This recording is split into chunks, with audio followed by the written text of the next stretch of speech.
Hello नमस्कार दोस्तों, आशा है सब लोग ठीक होंगे। आज जो है हम आप के सामने लेके आए हैं जीवन की उत्पत्ति से संबंधित पार्ट 2, जिसमें हमने पहले पार्ट में जो हमने बताया था जीवन की उत्पत्ति से संबंधित प्राचीनवाद से संबंधित कुछ हमने वाद बताए थे जो आप लोगों ने पढ़े हैं। अब उसी से आगे उसी में आता है जो स्वतः जैनवाद, जिसमें ये बताया जाता है कि जो जीवन की उत्पत्ति हुई थी वो निर्जीव वस्तुओं से हुई थी। तो एक उससे संबंधित एक प्रयोग है जिसको वान हेलमोंट ने प्रस्तुत किया था।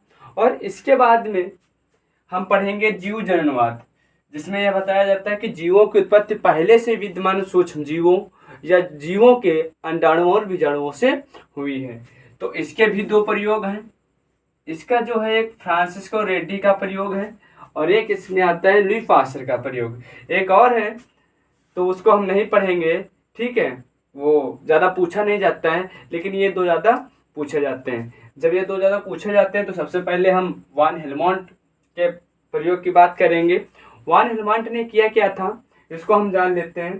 तो आपको बता दें, वान हेलमोंट ने ये बताया था कि जीवन की जो उत्पत्ति हुई है वो स्वतः हुई है, निर्जीव वस्तुओं से हुई है। कैसे हुई? इन्होंने अपना प्रयोग किया था। जब इन्होंने अपना प्रयोग किया तो पसीने से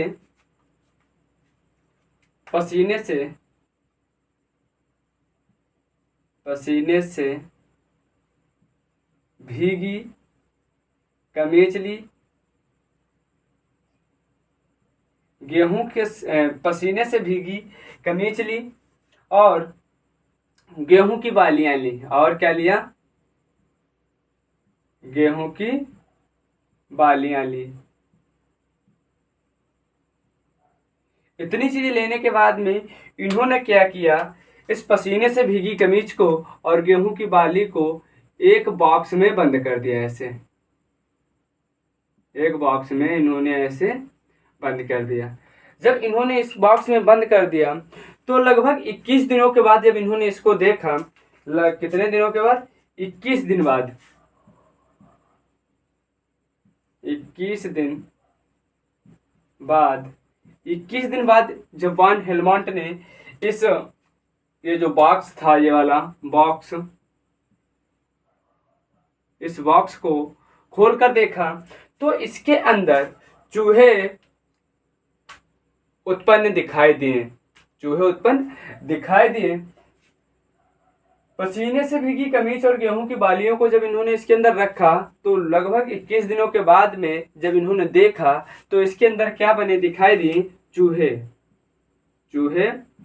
उत्पन्न दिखाई दिए। जिससे इन्होंने यह सिद्ध कर दिया कि जीवन की जो उत्पत्ति होती है या जो जीव बनता है वो निर्जीव वस्तुओं से ही बनता है, वो अजैविक पदार्थों से ही बनता है। इसको प्रस्तुत कर दिया इन्होंने।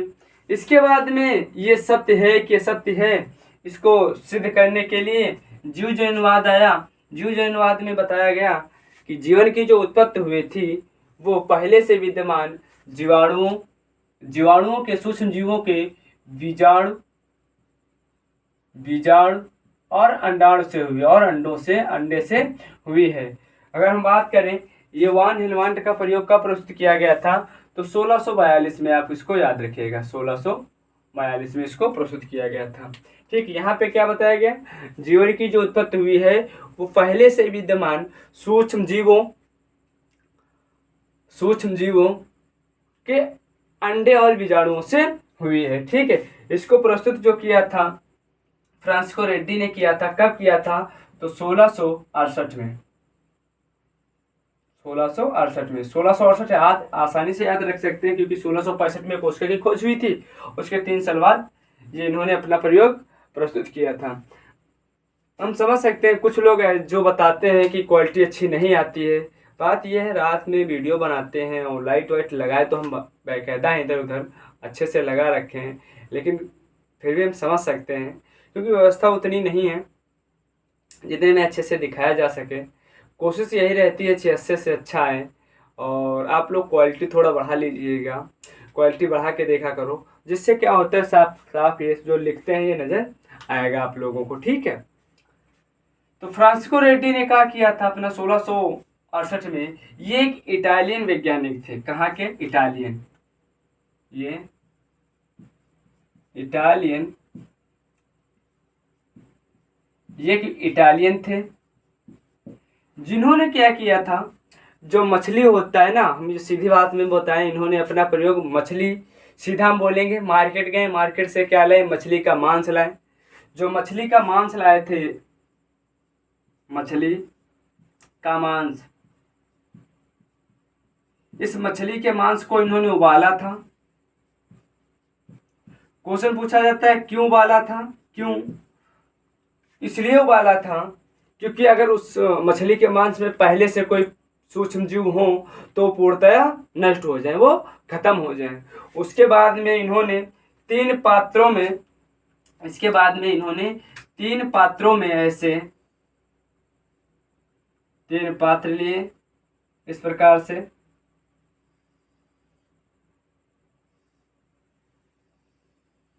ये कह सकते हैं ए पात्र, बी पात्र, सी पात्र।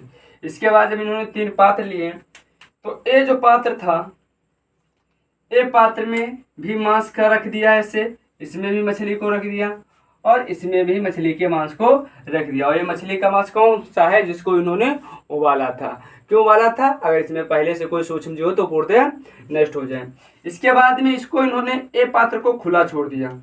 ए पात्र को खुला छोड़ दिया।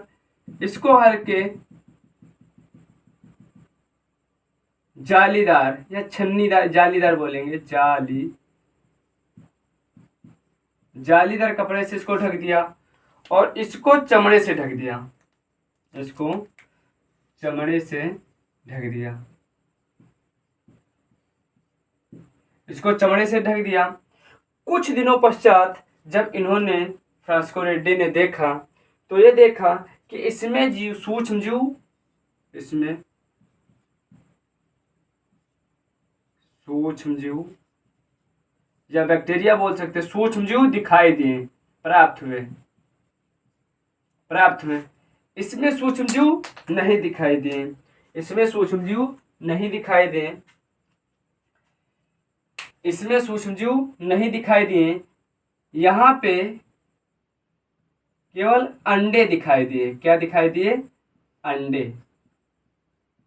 और यहाँ कुछ नहीं दिखाई दिया, कुछ नहीं। क्यों नहीं दिखाई दिया? देखो इधर, ये जो पात्र था ये वाला, ये खुला था। यहाँ पे मधुमक्खी, जो मक्खी होती हैं वो आ रही थी, जा रही थी। तो मक्खियां क्या कर रही थी? यहाँ पे अपनी लार्वा बना रही थी। यहाँ पे लार्वा बना रही थी। उन लार्वा से ही सूक्ष्म जीवों का निर्माण हुआ। यहाँ पे जो रखा था, यहाँ पे इसकी स्मेल ऊपर तो जा रही थी, मधुमक्खियां इसमें आ नहीं पा रही थी, जिससे मधुमक्खियां यहाँ आ पाती थी और यहीं पे अपने अंडे दे देती थी। तो यहाँ पे क्या मिले थे? केवल अंडे मिले थे और कुछ यहाँ पे नहीं मिला था। लेकिन यहाँ पे ऐसा कुछ नहीं हुआ, जिससे इन्होंने यह सिद्ध कर दिया कि जीवन की जो उत्पत्ति होती है वो पहले से विद्यमान सूक्ष्म जीवों से ही होती है। ये किसका प्रयोग हो गया था? आपका फ्रांसिस्को रेड्डी का। देखो फिर से हम बता दें, मछली का मांस लिया, उसको उन्होंने उबाला। उबालने के बाद में 3 पात्र लिए, ए बी सी। तीनों पात्रों में मांस के टुकड़ों को रख दिया। ए को खुला छोड़ दिया, बी को जालीदार कपड़े से ढक दिया और सी को चमड़े से। कुछ दिनों पश्चात जब देखा ए में सूक्ष्म जीव बन गए थे। क्यों बन गए थे? क्योंकि ए में जो मांस रखा था उस मांस तक लगातार मक्खियां पहुंच रही थी और अपने अंडे बच्चे वहीं पर दे रही थी, जिससे क्या हुआ? सूक्ष्म जीव बन रहे थे। यहाँ पे जो ये ऊपर था, यहीं पे मक्खियां आ रही थी और अपने अंडे दे रही थी, तो यहाँ पे अंडे ही बने। यहाँ पे ऐसा कुछ भी नहीं दिखाई दिया। क्यों नहीं दिखाई दिया? क्योंकि यहाँ पे कोई, इस मछली के मांस के संपर्क में कोई मक्खी नहीं जा पा रही थी। ठीक है। इसके बाद में हम बात करेंगे कि अब ये लुईस पास्चर का प्रयोग क्या होता है। तो लुईस पास्चर के प्रयोग ने, इन्होंने क्या किया था, जो ईस्ट होता है, ईस्ट प्लस शर्करा का घोल लिया। ईस्ट और शर्करा का घोल लिया। ईस्ट और शर्करा का घोल लिया। ईस्ट और शर्करा के घोल लेने के बाद में इन्होंने भी इसको उबाला। क्यों उबाला? वही आएगा। इसलिए उबाला था कि अगर इसमें भी कोई पहले से सूक्ष्म जीव हो तो वो पूर्णतया नष्ट हो जाए। इसके बाद में इन्होंने उबालने के बाद में इन्होंने क्या किया, इसको एक पात्र में रखा, और जिस पात्र में रखा हम बताते हैं तुमको कैसे रखा।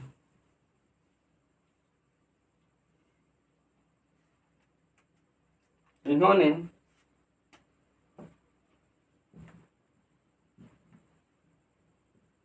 लुईस पाश्चर, इन्होंने क्या लिया था, शर्करा प्लस ईस्ट का घोल लिया था। इसको इन्होंने उबाला क्यों था, उबाल ये इसलिए लेते थे अगर इसमें कोई पहले से सूक्ष्म जीव तो उसको वो पूर्णतः नष्ट हो जाए। इसके बाद में इन्होंने पात्र लिया,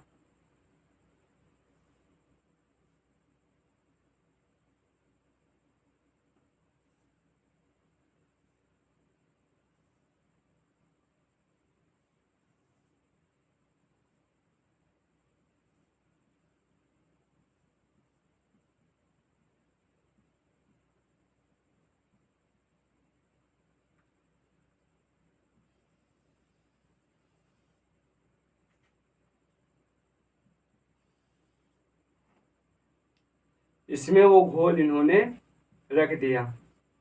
ठीक है, वो जो घोल इसमें रख दिया, इसके बाद में इसके ऊपर एक इन्होंने इस आकार के टाइप जैसी नली लगा दी।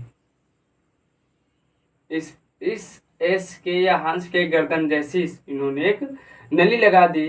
ये घोल गर्म था, ये घोल कैसा था, घोल गर्म था, इसलिए इससे भाप के कण बाहर निकल रहे थे, इसलिए इससे भाप के कण बाहर निकल रहे थे। जब भाप के कण इससे बाहर निकल रहे थे, धीरे धीरे यह ठंडा हुआ। जब ठंडा हुआ तो इस घोल के संपर्क में अगर कोई धूल के कण या सूक्ष्म जीव इसके संपर्क में आते तो यहाँ पे सूक्ष्म जीव बन जाते हैं। कुछ दिनों बाद देखा तो इसमें कोई सूक्ष्म जीव नहीं, कोई बैक्टीरिया नहीं बना था, कोई जीवाणु नहीं बना।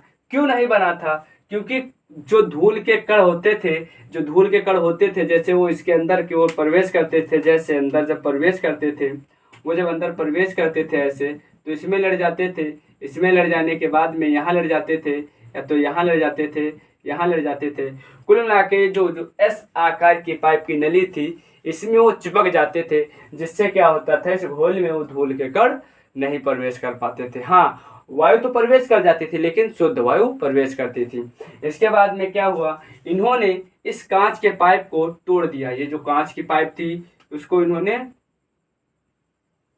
तोड़ दिया। ये जो घोल था इसके अंदर इन्होंने इसको तोड़ दिया। जब इन्होंने इसको तोड़ दिया तब देखो क्या होता है, ये जैसे इसके ऊपर इस आकार की पहले जो पाइप लगी थी इन्होंने इसको क्या कर दिया, तोड़ दिया। जब इसको इन्होंने तोड़ दिया तो आप देख पा रहे होंगे यहाँ पे धूल वायु सब इसके संपर्क में आ जाते थे, और जब इसके संपर्क में आ जाते थे, आ जाने के साथ साथ में कुछ दिनों के बाद जब यहाँ पे देखा तो यहाँ पे जीवाणु बन गए। क्या बन गए, जीवाणु या बैक्टीरिया बन गए थे, जीवाणु बन गए थे, जिससे लुईस पास्चर ने भी यह सिद्ध कर दिया था कि जीवन की जो उत्पत्ति होती है वो पहले से ही विद्यमान सूक्ष्म जीवों के बीजाणुओं या अंडाणुओं से ही होती है। और इन लोगों ने ऐसे धीरे धीरे करके जो स्वतः जननवाद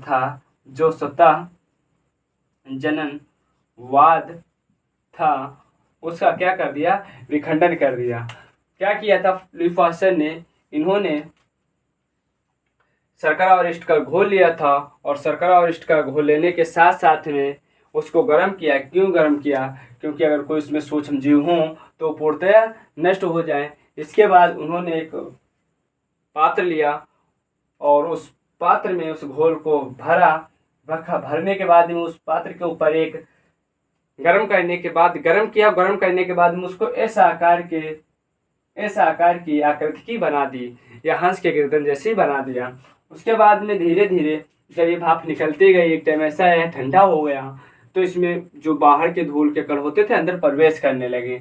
जब ये अंदर प्रवेश करने लगे तो या तो धूल का कण यहाँ लग जाता था, या तो यहाँ तो कुल मिला के जो ऐसा आकार की नली पाइप लगी थी उसी में वो चिपक जाते थे।